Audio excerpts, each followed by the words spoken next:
পোনপ্ৰথমে আটাইকে শ্ৰদ্ধা জ্ঞাপন কৰিছোঁ।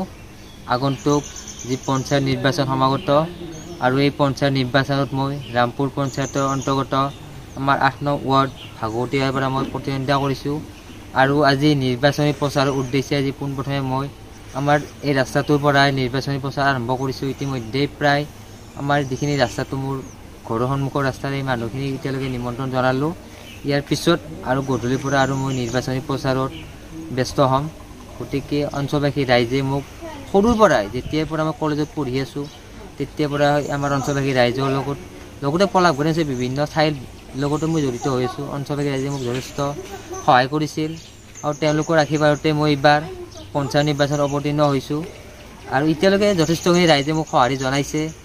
গতিকে মই নিৰ্বাচনত নিশ্চয় জয় হ'ম বুলি মই এতিয়াই ক'ব পাৰোঁ যে ৰাইজে মোক যি ধৰণে মানে কৈছে আৰু তেওঁলোকে যি ধৰণে মোক সঁহাৰি জনাইছে, গতিকে এতিয়াই মই নিশ্চিত যে মই আগন্তুক নিৰ্বাচনত মই বিশালভাৰত জয়ী হৈ আহি মই আমাৰ অঞ্চলবাসী ৰাইজক কাম কৰাৰ বাবে সুযোগ লাভ কৰিম। ৬৬ নং ৰামপুৰ গাঁও পঞ্চায়তৰ অন্তৰ্গত ৮ নং ৱাৰ্ড ভাগৱতীয়াৰ পৰা মই প্ৰতিদ্বন্দ্বিতা কৰিছোঁ আৰু আমাৰ অঞ্চলবাসী ৰাইজে মোক যথেষ্টখিনি সঁহাৰি যোগাইছে।